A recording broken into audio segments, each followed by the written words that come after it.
इयत्ता 8वी विषय भूगोल पाठ 5वा सागरी प्रवाह स्वाध्याय प्रश्न पहिला आहे योग्य पर्याय निवडा. अ. लॅब्राडोर प्रवाह कोणत्या महासागरात आहे? पॅसिफिक, उत्तर अटलांटिक, दक्षिण अटलांटिक की हिंदी? उत्तर अटलांटिक. हा खालीलपैकी कोणता प्रवाह हिंदी महासागरात आहे? 1. पूर्व ऑस्ट्रेलिया प्रवाह, 2. पेरू प्रवाह, 3. दक्षिण ध्रुवीय प्रवाह की 4. सोमाली प्रवाह? तर याचं उत्तर आहे पर्याय क्रमांक 4 सोमाली प्रवाह. ई. सागरी प्रवाहांच्या जवळील किनारपट्टीच्या प्रदेशात खालीलपैकी कशाचा परिणाम होत नाही? पर्याय 1. पर्जन्य, 2. भूमिय वारे, 3. तापमान, 4. क्षारता? उत्तर 2. भूमिय वारे. ई. उष्ण व थंड सागरी प्रवाह एकत्र येतात त्या प्रदेशात खालीलपैकी कशाची निर्मिती होते?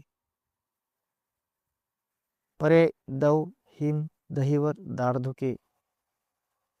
उत्तर पर्याय क्रमांक 4 दाट धुके. ओ. उत्तर ध्रुवीय प्रदेशापासून अंटार्क्टिकापर्यंत वाहणारे प्रवाह कोणते? पर्याय 1. उष्ण सागरी प्रवाह, 2. थंड सागरी प्रवाह, 3. पृष्ठीय सागरी प्रवाह, 4. खोल सागरी प्रवाह? उत्तर आहे पर्याय क्रमांक 2 थंड सागरी प्रवाह. प्रश्न दुसरा आहे खालील विधाने तपासा, अयोग्य विधान दुरुस्त करा. अ. सागरी प्रवाह पाण्याला विशिष्ट दिशा व गती देतात. उत्तर योग्य. आ. खोल सागरी प्रवाह अत्यंत वेगाने वाहतात. उत्तर अयोग्य. दुरुस्ती. खोल सागरी प्रवाह अत्यंत मंद गतीने वाहतात. ई. पृष्ठीय सागरी प्रवाहांची निर्मिती सर्वसाधारणपणे विषुववृत्तीय प्रदेशात होते. उत्तर अयोग्य. दुरुस्ती. पृष्ठीय सागरी प्रवाहांची निर्मिती मुख्यतः वाऱ्यांच्या प्रभावामुळे महासागराच्या पृष्ठभागावर सर्वत्र होते. ई. मानवाच्या दृष्टीने सागरी प्रवाहांना मोठे महत्त्व आहे. उत्तर योग्य. ओ. हिमनगांचे वहन जलवाहतुकीच्या दृष्टीने धोकादायक नसते. उत्तर अयोग्य. दुरुस्ती. हिमनगांचे वहन जलवाहतुकीच्या दृष्टीने धोकादायक असते. उ. ब्राझीलजवळ सागरी प्रवाहामुळे पाणी उबदार होते. याउलट आफ्रिका किनाऱ्यालगत पाणी थंड होते. उत्तर अयोग्य. दुरुस्ती. ब्राझीलजवळ उष्ण प्रवाहामुळे पाणी उबदार होते तर आफ्रिकेच्या काही किनारपट्ट्यांजवळ उदाहरणार्थ पश्चिम आफ्रिका शीत प्रवाहामुळे पाणी थंड होते.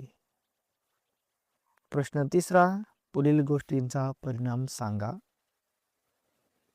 अ. उष्ण प्रवाहांचा हवामानावर.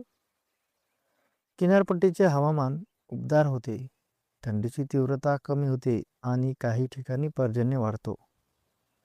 आ. शीत प्रवाहांचा हिमनगाच्या हालचालीवर परिणाम. उत्तर शीत प्रवाहामुळे हिमनग ध्रुवीय प्रदेशातून कमी अक्षांशाकडे वाहत येतात. हे हिमनग जलवाहतुकीस धोकादायक ठरतात. ई. सागरात पुढे आलेल्या भूभागांचा सागरी प्रवाहावर होणारा परिणाम. उत्तर किनारपट्टीची रचना बदलल्याने सागरी प्रवाहांची दिशा बदलते. प्रवाह वळण घेऊन चक्रीय पद्धतीने वाहू शकतात. ई. उष्ण व शीत प्रवाहांच्या संगमाचे प्रदेश. उत्तर दाट धुके निर्माण होते, हवामान बदलते आणि मासेमारी क्षेत्र समृद्ध बनते. उ. सागरी प्रवाहांची वहन शक्ती. उत्तर सागरी प्रवाह प्रचंड प्रमाणात पाणी व सजीव पदार्थ वाहून नेतात.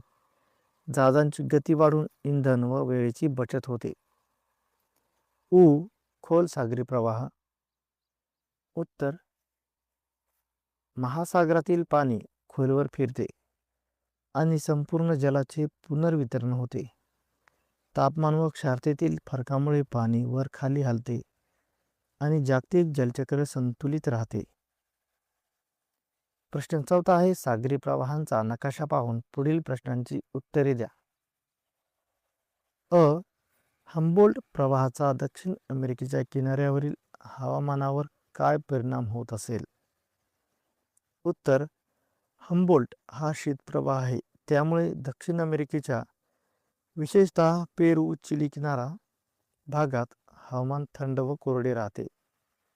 हा प्रतिविषुवृत्तीय प्रवाह कोणकोणत्या महासागरात दिसत नाहीत व का?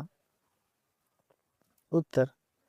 आर्क्टिक महासागरात प्रतिविषुवृत्तीय प्रवाह दिसत नाही, कारण तो महासागर अत्यंत थंड बर्फाच्छादित व लहान क्षेत्राचा आहे आणि त्यात विषुवृत्तीय प्रवाह प्रणाली विकसित होत नाही.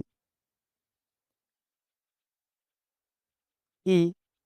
उत्तर हिंदी महासागरात कोणते प्रवाह नाहीत व का? उत्तर. उत्तर हिंदी महासागरात स्थिर प्रवाह प्रणाली नसते. काही प्रवाह ऋतूनुसार बदलतात, कारण येथे मान्सून वाऱ्यांचा प्रभाव जास्त असल्यामुळे प्रवाहांची दिशा हंगामानुसार बदलते.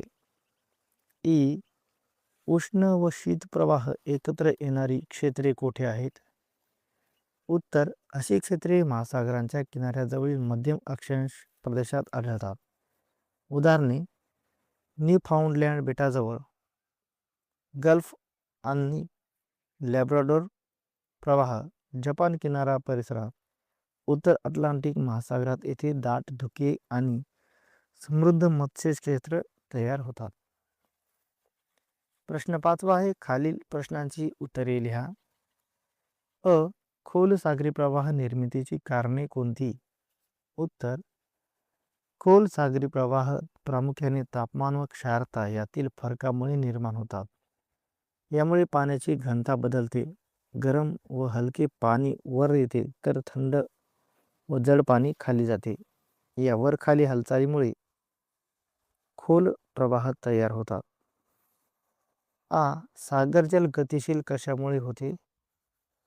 उत्तर. सागरजल मुख्यतः वारे, तापमानातील फरक, क्षारता आणि पृथ्वीचे परिभ्रमण यामुळे गतिशील होते. या घटकामुळे पाण्याची सतत हालचाल होत राहते. ई. सागरी प्रवाहांना वाऱ्यामुळे कशी दिशा मिळते? उत्तर.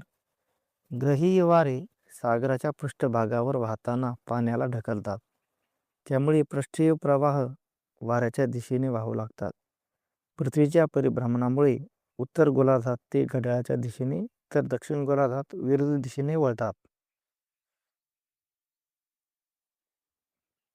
ई. कॅनडाच्या पूर्व किनाऱ्यावरील बंदरे हिवाळ्यात का गोठतात? उत्तर. कारण तेथे लॅब्राडोर शीत प्रवाह वाहतो. हा प्रवाह अत्यंत थंड असल्याने किनारपट्टीवरील पाणी गोठते. त्यामुळे हिवाळ्यात बंदरे बर्फाने झाकली जातात.